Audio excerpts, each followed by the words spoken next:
Hello and welcome to more Tibia Ironman challenge.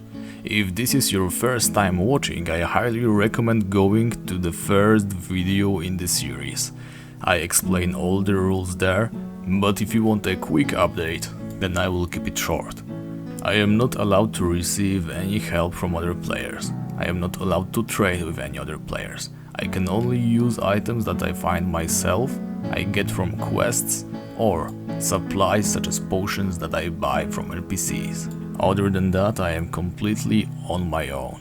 My main goal is to get the best gear possible while maintaining a free account and playing completely solo. In the last episode we were able to finish Rookguard on level 8 with the best gear that Rookguard has to offer. I might have not mentioned it, and everybody probably realized that my legs are the leather legs. I forgot to say that with the Rookie Guard update, I'm afraid you can no longer receive studded legs outside of that quest line. It is possible to reach Orc Spearmen who drop the studded legs while doing the quest, however outside of the quest, if you are not a premium account, you have no access either to Orc Spearmen or to any quests that would give you those 2 armor legs. That's why my legs are only 1 armor, the leather legs, and they are quite trash. Now is a good time to explain one of the rules. I said that I wouldn't be buying any armor or weapons from the NPCs. The reason for that is the exceptionally good inventory that Sam in Heist has. You can buy items like brass armor, plate armor, brass legs, plate legs, dwarven shield, and many more items that would make the entire challenge way easier. While they cost quite a significant amount of money, I would be able to save up simply hunting trolls and collecting loot bags. That's why I decided buying items from NPCs is a major waste of the potential that the challenge holds, and I would not buy any items from Sam. There is a way of obtaining a 9 armor rating scale armor very early in the game.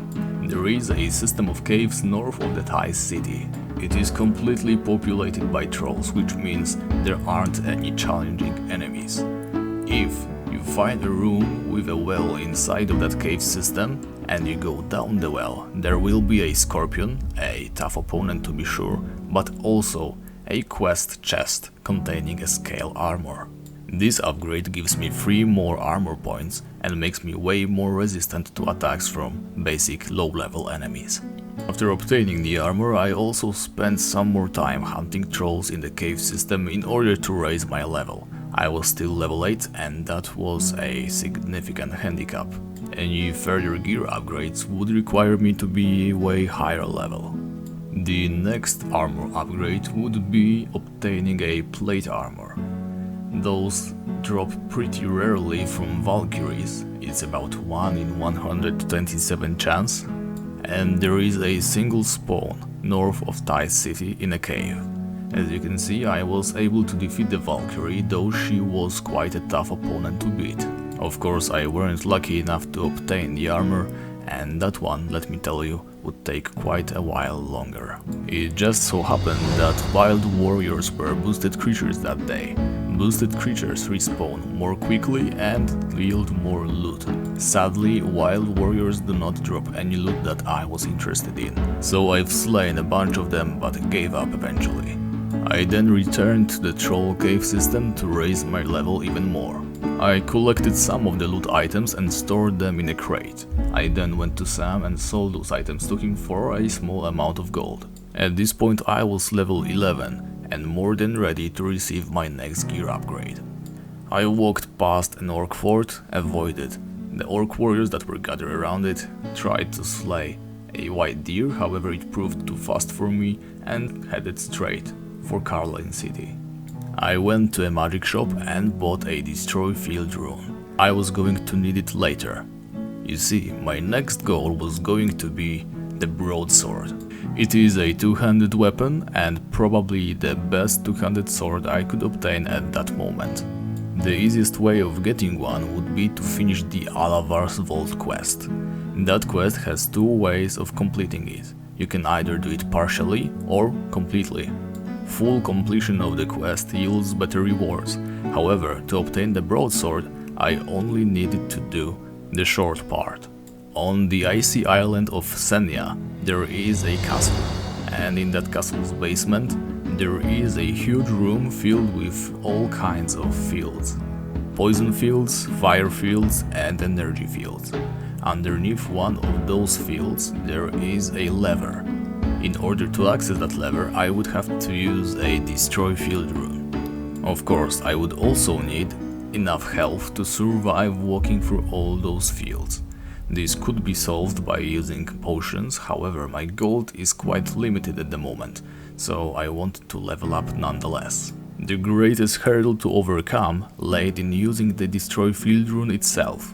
You see, it is restricted. I would need level 17 and level 3 magic in order to use that rune. I would require 6 more regular levels and 1 more magic level. My current weapon, katana, wasn't strong enough to fight any serious enemies. There also weren't any upgrades that I could make at that moment. And so, once I was done wasting my time chasing after the white deer, I decided to head to the island of Folda. Folda's underground is huge and contains many low-level creatures such as ice trolls, frost wolves, rotworms, etc. They yielded a fair amount of experience, dropped a lot of food, and would be the perfect environment for me to gain the level I was after. Once level 17, I decided to slow my experience gain a little bit and focused on finishing the magic level. As soon as I was able to use the destroy field rune, I headed into the Senya Castle's vault. Once my mana was full, I headed straight into the dungeon. I walked through the door, stepped through the teleporter, quickly closed the door leading to the huge room full of minotaurs, and plundered the goods. The broadsword was finally mine. I could now continue looking for other upgrades. On my way home, I enraged the white deer, pissed off some elves, and headed straight home. At this point there were quite many things that I could do. First of all, I needed to upgrade my legs, and I wanted to focus on that. The most obvious update would be to get the brass legs. I could receive those by fighting tarantulas. Around 1 in 30 tarantulas should drop a pair of brass legs.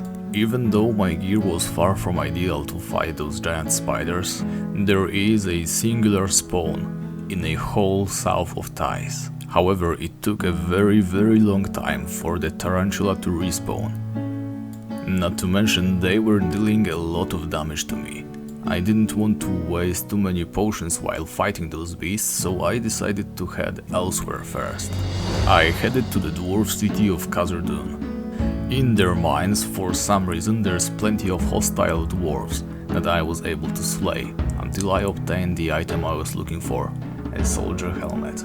Even though it was a minor upgrade, only raising my overall armor by 1 point, I was in no position to look down on any advantages.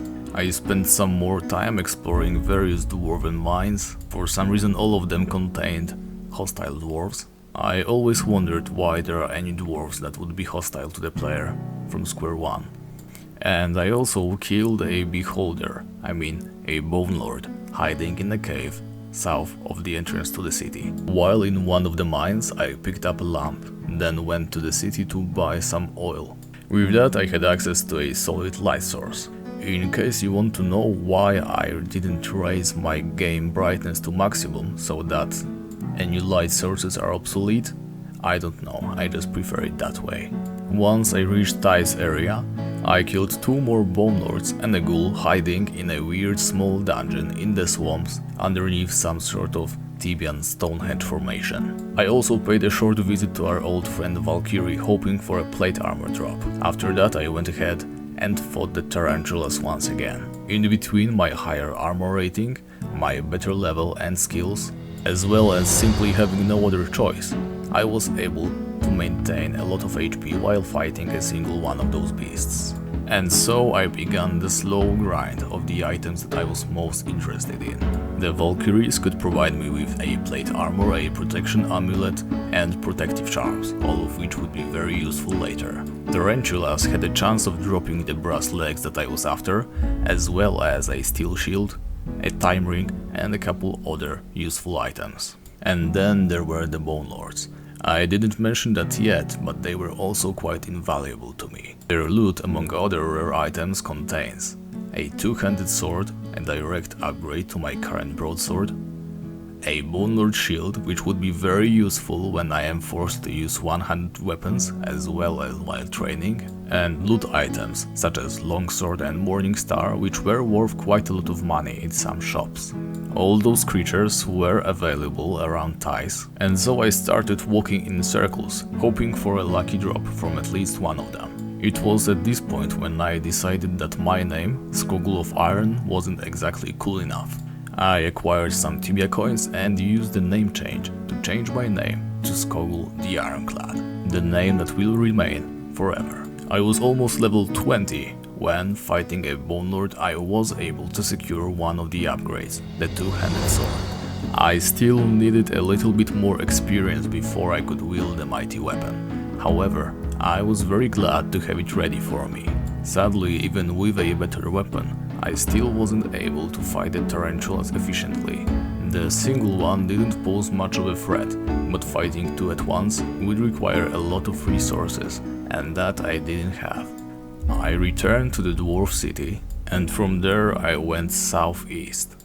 You see, there is a way to access the Mount Sternum Undead Cave without actually having to go through the cyclops that usually guard the main entrance. Upon finding a small ruined entrance and a staircase downwards, I went deeper into the dungeon, to a floor filled with ghouls and occasionally skeletons. Originally, I was convinced that you could drop knives from ghouls.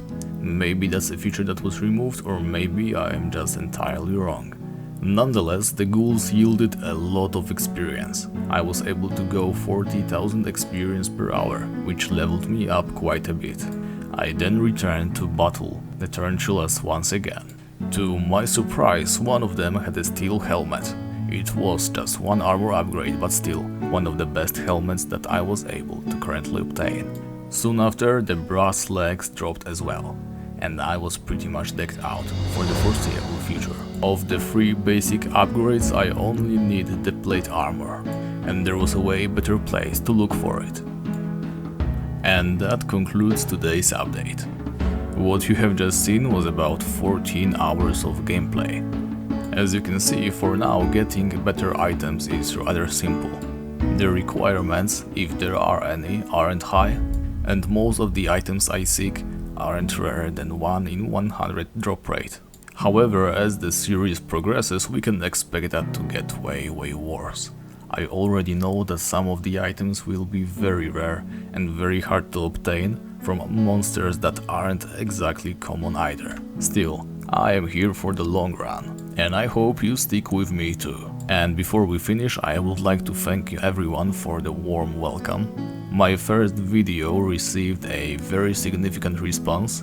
I am really happy that there are people who enjoy this kind of content. I will definitely be uploading more in the upcoming days, so please stay tuned. If you would like to subscribe, then you are more than welcome to, and please feel free to speak in the comments if there is anything you would like to tell me. Once again, thank you for watching, and I will see you next time.